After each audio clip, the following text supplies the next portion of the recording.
I'm very much interested, like Matthew said, in sustainable development because I've come from that kind of a environment where people struggle for a lot of resources.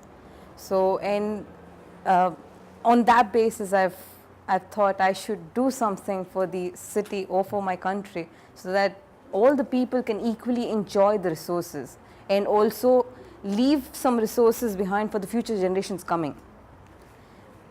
So. Sustainable peri-urban development. My basic question is how can peri-urban development be done by studying the local conditions of the area, and also how can we environmental sustainability be a criteria to my design, to my research question. So, my basic aims are to gain knowledge about the peri-urban areas, the basic history of it, and to gain knowledge about the growth of the peri-urban areas happening around this urban cities, and to find the relevant precedents, and to create a new methodology in developing a peri-urban area, and also to find various techniques on how to develop a peri-urban city without hammering the local conditions, that is the existing beauty, culture and heritage. What is peri-urban development? Basically, the peri-urban word best describes as the space between the city and the countryside, which are shaped by the urbanization of formal rural areas in the urban fringe. To develop these areas, mostly we require roads, motorways, highways and bypasses, parks and other recreational areas, and large hospitals, schools and educational institutes, factories, small scale factories, large supermarkets. Basic introduction to my topic is the problem that the most of the world is facing is rapid growth of population. As the population is increasing, the resources are coming down. So, it's inversely proportionate. As the population increases, the resources are going down. So, to meet both of them equally is my solution. Desicota is the basic theory that I've seen in most of the studies and most of the research works. Desicota is nothing but the word that's mostly which means peri-urban. Desicota's term in urban geography, it means the areas extended surrounded of large cities and the urban area where mostly the both these coexist and intermingle with each other. So, these circles are basically the main major cities, and the areas surrounding them are the peri-urban areas. These are clusterly formed, and the areas between these are called desicota, and rural and urban, the areas between rural areas and the urban areas is called the desicota region. My ideology is to develop that desicota region in a sustainable way. This is the basic flowchart that I've made for myself to get me to the design in an easy manner. So, the first part of it is the objectives, to form the objectives, and the second is the literature study, third is the desktop study and the case study. The fourth will be the data collection and comparing both the desktop as well as the case studies. And then on those bases I come to my basic requirements on how to design an area. And site selection and analysis go hand in hand. And then after all these analyzations, I come to my design brief concepts. That's my next step. The first point, objectives. What is the question? My question was, how can a peri-urban city be developed in a way that is environmentally sustainable? Why is it important? It is important to, as I've told you, to meet the requirements of the future generations. Um, my classmate Laukya, she's actually spoken about the cluster formations and the monocentric settlement patterns. This settlement patterns is mostly seen in the highly populated areas like India, China, Indonesia, and these are the settlements basically which are Europeanized, and this is how the settlements have been done. For example, Auckland, New Zealand settlements are in this manner, but India and China, the settlements are in this manner. They're all clusterly formed. So my idea is to develop peri-urban areas. Urban areas are already been developed and we cannot touch them so much. Peri-urban areas are a fresh start. You can develop them and create an example for the rest of the world. And for me, I've chosen New Zealand, as New Zealand is not that, it's not being that densely populated as it's happening in India, China and Indonesia. So these are the, I'll talk about them in my next slides. So basically, most of the outline I've already given is that it's because of the population and scarcity of various resources. So there are a lot of species also being extinct because of these problems. So there are a lot of theories saying how to create sustainable living, but there is no sustainable city planned as such. There are a lot of small portions like sustainable buildings, green buildings, all of them. They are planned individually. All of these, just the thought of bringing all of them together into one city and make it livable, the world's most livable city, is amazing. So that is my main creation, putting these small green buildings together in one entire city.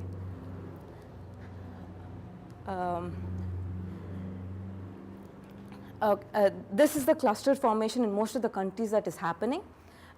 Cities surrounded by the suburbs, and outlying peri-urban towns are the small parts, and the natural vegetation and private forests.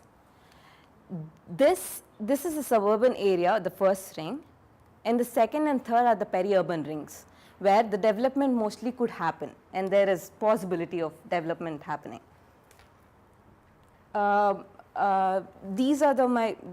These three countries are my most important precedents, and these three countries are the highly rated, highly populated areas according to the ranking. First is China, second is in India, and Indonesia stands on the fourth. Indonesia, Java, that's also Jakarta. This is the area in 1983 where the settlement started. Eventually, it started happening in the peri-urban zones. It started spreading around. Peri-urban areas are being developed in all the countries because of settlement purposes. As the population is growing, there is very little space for settling in the city. And just not that, to buy a house in the peri-urban zones could be a little expensive. So for me, my main motto is to meet all those various problems and to come to a solution, make it economical as well. This was in 1983, 1995 and 2005, and by 2020 they're expecting, right now the population in Indonesia is 25 million. In another 5 years, they're expecting the population to go to 35 million. They're expecting 25 million to 35 million, so the cluster formations are happening like that. And India is also the most populated area where I come from, and this has actually happened in my own family. We've planned to settle down outside the city because there's a lot of water problem and electricity problems in our own house.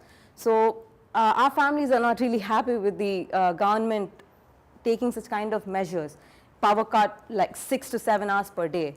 and it's in the urban city. In the rural areas, the power cut is about 14 to 15 hours. So there are people who are not having electricity almost 3/4 of the day. And there's water problems. We get tankers every day. We get 2 water tankers every day into our buildings and fill the water. So there's a lot of problems faced by the people. The population is 1 billion, and just in the capital city, New Delhi, the population is around 18 million, and it's still growing. It's very fastly growing, and the settlements in 1970 were few, and it started, now present area is all that, and there are few zones left in between where there was no planning. And it is struggling, Delhi is not able to meet the requirements by the people. This is China. China is the most populated country, and in 1978 the formations were like that. The urban population was very few. In 2001 it grew way too much. In 2008, even though there's an age gap, the time gap here is less, the population growth was very high. And Shanghai, it was 23.9 million in 2013 from 23.7. So in just 1 year there was a lot of population. So that's how population growth is happening. This was in 1970s, late 1980s, and 1990s, and these purple ones are present one now. So here I've done a case study on Papakura. Basically, Auckland is being developed in a very monocentric settlement pattern, following that pattern, and they're expecting a heavy population in 2040, not in the near future, in 2040. So there is a very bright future here to plan in an environmental sustainable manner. There's a clear picture of it in the next slide. Auckland and Papakura city, I'm so sorry, I just have to go a little further down.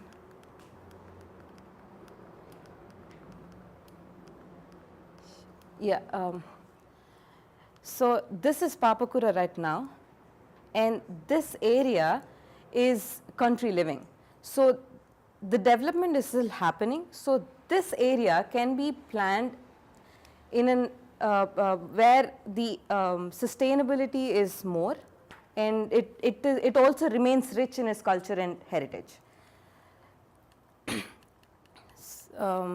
This is the case study that I've done on Papakura. Papakura settlements in late 1960s was just in between, and then eventually it grew in this manner in 1990, and in 2011 there was pretty good development, and there are very bright futures of developing Papakura, as it is the most likely to be the next highly populated place where most of the people from Auckland are willing to go into the suburban areas and settle down there. They don't want that busy life anymore. They want a peaceful life. So that most likely people could go settle down in Papakura. They have their own agriculture. They had agriculture and mining. They had timber, and Papakura built up area as of now today is this, and floodplains, historical monuments, land inundation, and natural vegetation. These were some pictures that I clicked. Then my inference from all my precedents is as the growth is increased, the population growth is increasing, people are looking forward to settle down in the countryside than living in the urban areas, where even though the transportation and all, like I mentioned, in Desakota, the Desakota term is, it's not too far, this main cities are not too far from each other, and they're easily transportable. You can go to the other places, they're in a radius of 20 to 50 kilometers. So it's easy to approach the other cities as well. It's not that far off.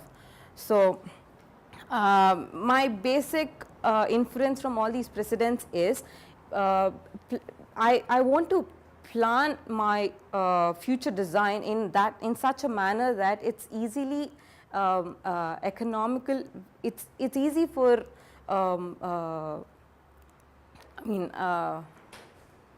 it's not that expensive. It should be affordable by all the common people on an average. And as the urbanization is happening on a very faster way, so developing a city in a way that is sustainable and environmentally friendly can set an amazing example for the rest of the world to develop their settlements in an environmental friendly way. As in the looking forward for the future generations to meet the resources need. They can have their own resources. So if you plan a city entirely on a sustainable manner, we are sure that at least we can contribute something to the world.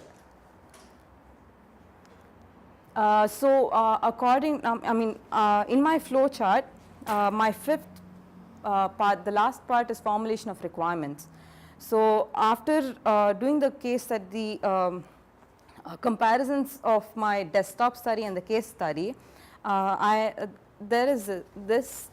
come across the challenges, the opportunities, and the innovation that I have to build the infrastructure, energy, social conditions, governance and management, and environment. So the challenges that I could face are the incrementality and maintainability, poor connectivity of all social and physical infrastructure, poor quality of housing. And the opportunities that I can have in infrastructure are availability of land in the peri-urban zones, availability of natural resources, and integrated planning. Innovation that I can put in the design is growth, containment strategy, land information systems, technology enhancement like solar and roadways to make it. Please don't read all. No, that was just one column. Yeah. Yeah. Okay. We get the picture. This is the methodology you're going to Yes. use. Yeah. Okay, cool. So for the infrastructure, we have all these other categories also that could be really helpful for me to use in my design. And Papakura. So I'm so sorry. Yeah. So I've got through here. My next, my basic reason I've taken Papakura is it's similar to the land that I actually chose in the initial stages from Hyderabad. I had taken Kumpali as my actual design. It's basically an agricultural land where it came from. They have their own importance, own cultural values, heritage, and making sure that I preserve all of them and build a sustainable design is something that will make me happy that I'm contributing something for the world. So this is why I want to do the design. Thank you. Thank you very much. Thank you. Okay, who wants to kick off? First. Oh, that's correct. Yeah. Love your room. Yeah. So this is great because it's kind of right on the money in terms of hot Completely. topics at the moment. So, we're kind of currently carving up all the stuff around the edges because it's kind of easy to get to, relatively cheap, and comes with less constraints. But I think I don't think we've seen anything interesting or anything worthwhile come out of all the stuff that we've done today, including the stuff that we have a cook will take. So there's a whole bunch of stuff that isn't being thought about, which should be being thought about. So there's a lot of kind of meat around this question, which is kind of quite nice. So I'll kind of pass it on at the moment, but it's a great question. I guess what I would say just from my observations is that there is no new model for peri-urban. Effectively, we've just kind of taken a suburban model and just extended it out to a very hard line, which even from a kind of a landscape planning perspective, when I've been dealing with stuff, I find kind of really interesting is that the line is the line, and you kind of, you got 450 lots up to the line, and then something kind of completely different beyond that. And it's not really how landscapes work. And sure, there needs to be kind of lines on the page, but I think that whatever the range of solutions are, that there may be a kind of a hypothesis that's kind of delivered on the basis of a kind of a landscape approach rather than a kind of a top-down planning approach. And the other thing is that I think that we've been kind of fooled into this kind of the falseness of living in these spaces, because you've got, in some cases, a lot less than you've got in our traditional kind of suburbs, but with a whole bunch of downsides, because you're in the middle of nowhere. So I was kind of really interested in the idea of like a post-occupancy review. I'm kind of interested. Up to you whether you think it's interesting or not, but it would be interesting to kind of talk to people that are now in these new communities and to get a sense of, you talked about that matrix with environment and particularly social issues, infrastructure and energy, and to get a sense of what they think is or isn't being delivered off the back of all of this new work, and where they think might be some of the important gains for them. I'll leave it at that for now. Just one thing, what I have kind of realised in recent times, because as you say, there's been a lot of sort of media attention, is that this peripheral sort of land that in the Auckland example that we've kind of had in existence for a long time was already sustainable in a sense, because and I'm thinking of Papakura and Pukekohe, which is the other side of the motorway. This is, we all know this, it's the best land for growing vegetables in probably New Zealand. Yes. And it's being swallowed up, of course. Yes. But it was already a sustainable model because it was close to the city, and it could be brought, that produce could be brought easily into the centre market, into the markets and so on. And so we're kind of going backwards. We're actually spoiling the already sustainable sort of model, by building over the top of it. So, I think it's worth plugging that into your analysis as well. But I'm sort of interested to know what is sustainable landscape. That was thing as well. Define it. What is it? Yeah, I think you need to define it for yourself in the project context. Yeah, that would really help. Because it will mean a million different things. Exactly. To different people. The obvious things are to do with transport and perhaps energy, and localised sort of energy sources, and how disposal of waste and so on, all the kind of common things that we know about and we talk about, not even us as experts, but just the general populace knows about all of these sorts of things because they pay the bills, But are there other things that could become very useful as mechanisms for helping us in these parts of the city that were once remote and now becoming less remote, and that we're kind of living on, I think that's kind of key to what you're heading into. And I think just building on that, we know this is an issue. We know we're kind of doing a crap job, but that's not to say there aren't lots who are thinking about what some of the solutions might be. I think this might be an opportunity to kind of take a slightly kind of longer term view of that vision, because most people when they look at things look at economic cycles and political terms and all the rest of it. So I'm not sure many people are looking that far with this, and so it might just be good to think about some of those bigger picture issues in terms of how we think people might be living their lives in 20 or 30 or 40 or 50 years time, and have an inkling about how potentially anyway, how some of those issues might be addressed through this work. You present really well. Yeah, you're a very good talker. It's really easy to listen to you, so that's good. I think I always jump back to the research thing because I try and think of what did I struggle with most when I was doing my research. And one of the biggest struggles is going too big and not bringing it down to something really specific, because you make your task much bigger when you're looking at all kinds of things. So I think my suggestion would be that that's great that you've picked Papakura. It's a really interesting place. Like you say, it's got a very interesting history and a very interesting future as well, particularly given the train station, and it's one of the most well used in Auckland. But I think maybe then you potentially could take it even down a notch further and go where in Papakura, because Papakura is quite a reasonably sized area if you're looking at the local board boundaries. So maybe where in Papakura you could kind of focus on and use that as a bit of a case study, because my inkling is that you're kind of looking at this from maybe a master planning exercise. Like, what's the next step for you? Are you going to be designing the next step it? will be the slide, this area where there is country living, Okay. So that just the area to be periphery of- planned. Right, so just outside So of I won't be Papakura? disturbing any of the planned zone at all. Yeah. Okay. It will be the new zone.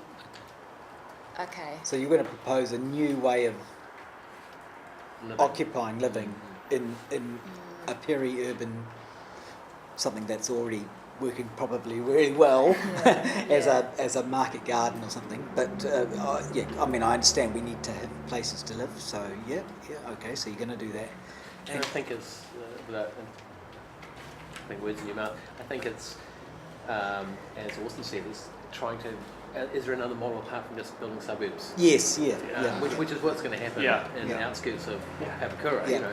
And I think what Sravani's, kind of hinting at is there, Desicota is these, I mean, maybe not quite as bold as that, but Desicota are kind of literally, towers coming out of paddy fields and Yes. and, Okay. and, Yeah. and, Yeah. and That was insane. That was my next- Have we got 100 dwellings per hectare? Yeah. And I guess an example a little bit closer home is, if I had to ask you where's the biggest apartment building in Auckland being built, it's not in downtown Auckland, No. it's in Albany. Albany. It's Yes. in the periphery. Yes. And Yes. so there are Yeah. so there are some models Le Corbusier models that, of development. that Sravani can kind of You've put your finger on it in a way, Matthew, because what I would hate to see is losing those gardens. Those, I mean, okay, you could do something really dopey, like put the gardens on top of the buildings, but we still need to grow lots of potatoes and carrots and things. I mean, what sort of nutty thinking can we come up with to house the people in this place, which is really precious because it's got great soil, but then maintain this, keep the soil as well? You should have been here yesterday, and that's Chen's project. Right, My okay. project. Sorry. He's doing a project in the special housing zone in Papakura. Right. Papakura is Pukekohe. I suppose agrarian community, Well, Is that Wesley? farming centered community. Anyway, Yeah. but no, I think it's an important part. Yeah, is that's how that's do an we do this? example, but it's really trying to bring two nutty things together. Say nutty. Just obscure thoughts. Just to to taking turn it something on, outside because the no one box. else is doing it. You see, we as Orson suggesting that we're just taking suburbs. We are and doing it really nice. we're pushing suburbs further out, and not even building proper, services so we can get in and out. But I think that, as you touched on something interesting, why aren't we doing it? And I think that's something that perhaps you need to bring into this research is why are people doing things in a particular way at the moment? It's often because of property economics. And I think you don't need to delve into it, but I think you just need to recognise that in your research because it is such, or it's basically a massive component of why things are happening the way they're happening. Interview with Orson Waldock, Appendix 1. And So, it's just if you jump back maybe one slide, or where you've got your methodology laid out. Because I just thought, you need to define sustainability in the terms of your project. I think, again, you need to define what the actual problem is a little bit more clearly and succinctly. And probably define that problem for Papakura as well, because Okay. that's your case study area, Okay. and that's your point of reference. And I think as well, like with your desktop studies, you've picked very, very large cities, and then we're going straight down to the opposite end of the scale, which is Papakura. But it's not to say that there's nothing similar or nothing you can't learn from those big examples, but I think again you need to distill what those learnings are. Maybe it's a village in China or in Beijing or something.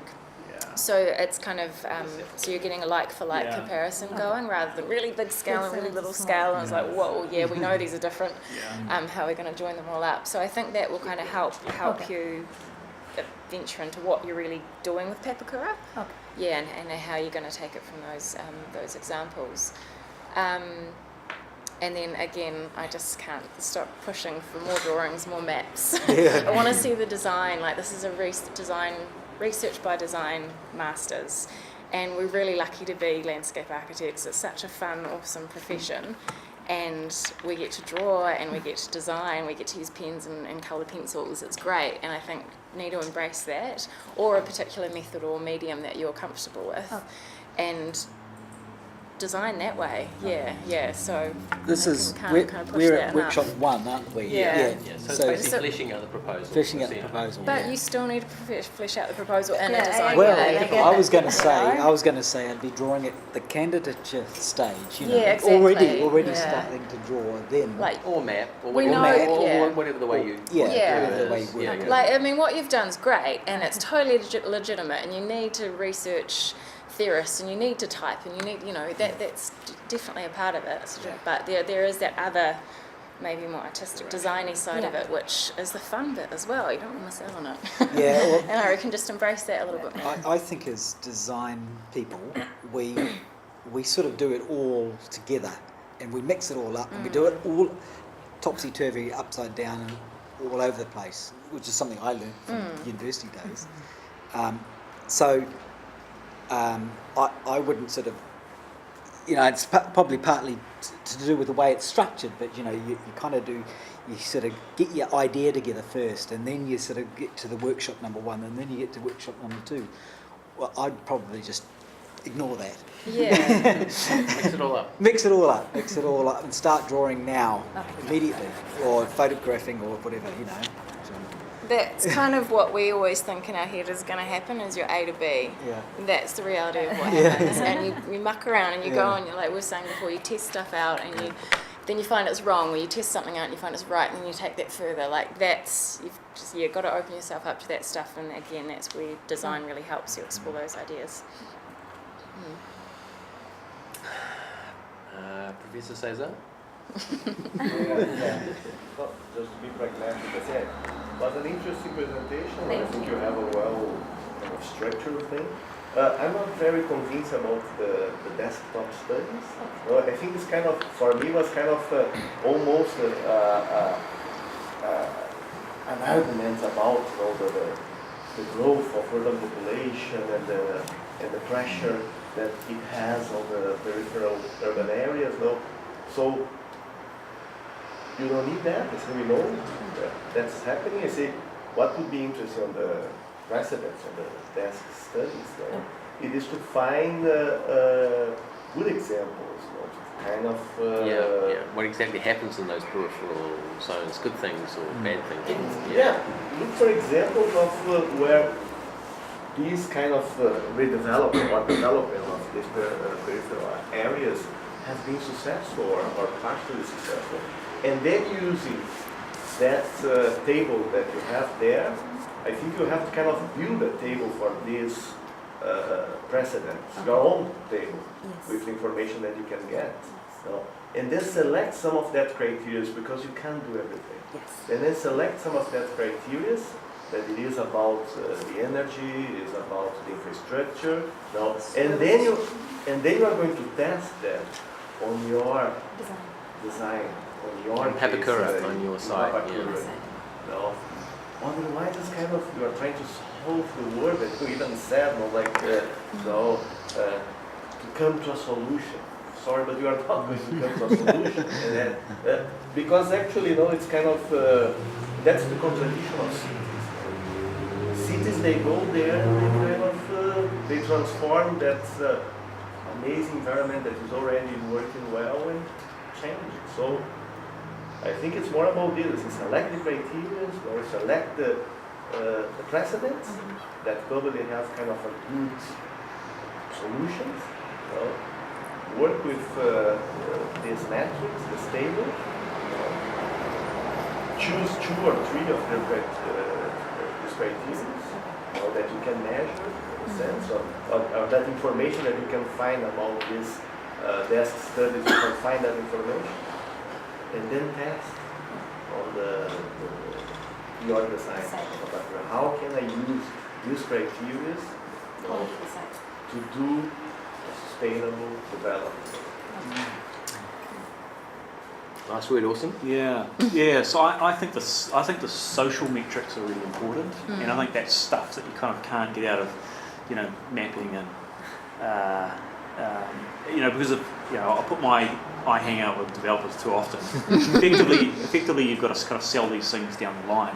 You find people that want to live there, and I didn't talk about before. My suggestion is that I think a lot of people didn't know what they're getting into, and have ended up with something they don't want. And I think that there's some big social gaps in these existing period urban communities, and I think whatever goes in there needs to kind of fill the void a little bit. So I'd be really keen to understand, because it's kind of easy to come up with environmental metrics or energy metrics, but for the people that live there, the community that it's going to sustain, what they want to see out of it, and what their experiences of living in those spaces are at the moment.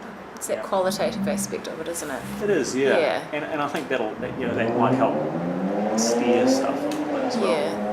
I agree. There's the obvious things that they're already talking about. Oh, sorry, that was it. No, sorry. So what I was going to say is that, developers use like kind of focus groups. It's like bad kind of movies, the Hollywood movies. Do you like A, B, or C? But I think that the kind of people that are involved in that process, and kind of New Zealanders in general terms, which tend to be the people that I think are involved in that process, are deeply kind of conservative on many levels. Yeah. And I think that's why you see a really kind of unremarkable product popping up in these spaces, because there's a familiarity with 450 squares and tile. Yeah, absolutely. Yeah. And there's a different demographic out in Papakura that wants something different as well. And I think they're making assumptions about, because it's a city of immigrants. It has been for a long time, but we're seeing an upswelling in that at the moment. And I think there's some kind of pretty average assumptions in terms of what this new city with a new mix of population wants or will respond to. And I don't think it's what's being offered at the moment. So I'll leave it at that. Andrew? No, that was. I think that was. I had the same kind of comment, really. Okay. But maybe, talk to them. Go and talk to them. Great. Thanks very much. Pretty good.